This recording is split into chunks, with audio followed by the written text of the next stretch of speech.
Good morning students. चला तर आज आपण नवीन टॉपिकमध्ये बघणार आहे पायथागोरस थेरम. क्लास 7 स्टँडर्ड मधला आपला 13वा पाठ म्हणजे पायथागोरस थेरम. ओके. तर काय असतो पायथागोरस थेरम? आपल्याला थेरम म्हणजे काय तर प्रमेय. ओके, म्हणजे एखादा सिद्धांत आपल्याला मांडून ठेवलेला आहे आणि त्याच्यानुसार आपल्याला एक्झाम्पल सॉल्व करायचे. बघा, पायथागोरस नावाच्या मॅथमॅटिशियननी एक आपल्याला थेरम सांगितलेला आहे. तो आहे राईट अँगल ट्रायंगलशी रिलेटेड. बघा, मी एक राईट अँगल ट्रायंगल काढला, ABC. बी हा काय आहे? राईट अँगल आहे आणि त्याच्या समोर AC हा त्याचा हायपोटेनस.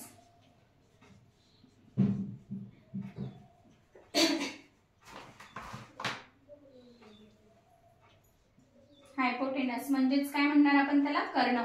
ओके. आणि ही जी असतो याला म्हणतात बेस. बेस म्हणजेच पाया. आणि ही जी आहे सरळ त्यालाच काय म्हणतो आपण तर हाईट. हाईट मीन्स उंची.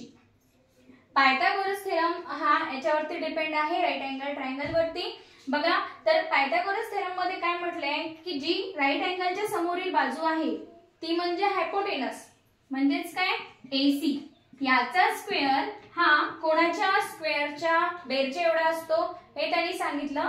तर hypotenuse square is equal to the sum of the square of the base and height of that right angle triangle. Okay. So base square, आता आपण अशा प्रकारे जर बेस स्क्वेअर लिहायचा तर काय BC चा स्क्वेअर प्लस AB ही काय आहे तर हाईट आहे AB चा स्क्वेअर यांची काय सम. म्हणजेच आपण कसं लिहिणार? Hypotenuse square is equal to base square plus height square.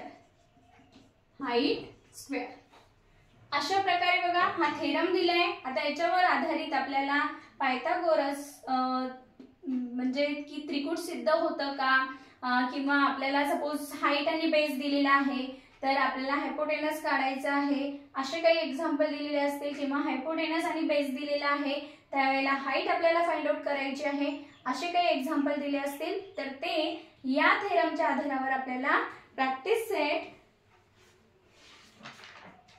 48 मध्ये सॉल्व करायचे. ओके. तर अशा प्रकारे हा थेरम लक्षात आलाय सगळ्यांच्या. आपण त्यावर आधारित एक एक्झाम्पल बघूया प्रॅक्टिस सेट 48 मधलं. तर ते एक्झाम्पल आहे LMN. तुम्हाला राईट अँगल ट्रायंगल दिलेला आहे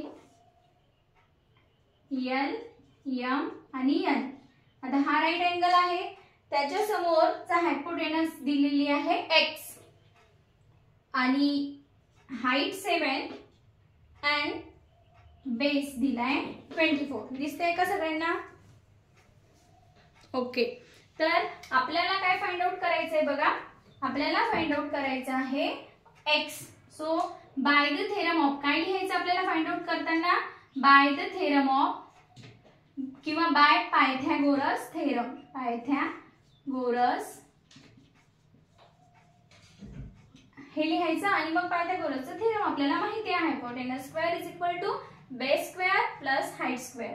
सो आपण पुट कशा प्रकारे करायचे ह्या व्हॅल्यू आपल्याला माहिती आहे. बेस कुठला आहे आणि हायपोटेनस कुठला? तर हायपोटेनस स्क्वेअर हा कोणाच्या एवढा आहे?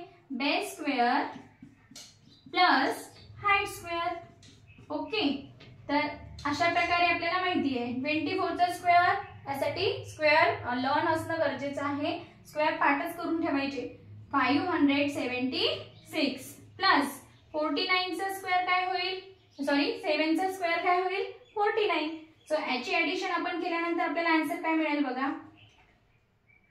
9 प्लस 6 15 कॅरी जातो 1. 8 प्लस 4 12 कॅरी गेला 1 आणि हे 6.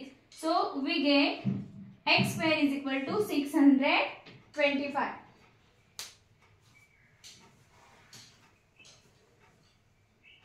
ओके, दिसत आहे. आता आपण हे मोडून लिहूया.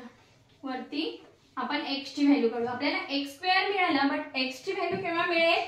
Bye taking square root, by taking square root on both side.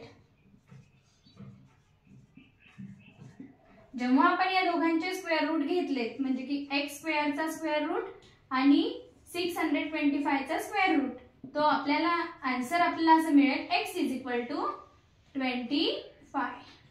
625 कोणाचा स्क्वेअर असतो तर 25. अशा प्रकारे hypotenuse is equal to ln is equal to 25 हे आपला आन्सर. ओके, म्हणजे 7, 24, 25 परफेक्ट पायथागोरसचं एक त्रिकूट आहे. म्हणजे ज्याच्यामध्ये जर का एक व्हॅल्यू 24 आहे आणि दुसरी 25 दिलेली आहे तर तिसरी व्हॅल्यू 7 असेल, किंवा 7 आणि 24 दिलेला आहे तर तिसरी व्हॅल्यू 25 असेल. अशा प्रकारे आपण फाइंड आउट करू शकतो. अदर एक्झाम्पल तुम्हाला सरावासाठी ते करून बघायचे, होईल शक्य तेवढी प्रॅक्टिस याच्यावरती करायची आणि हा टॉपिक परफेक्ट करायचा. थँक्यू.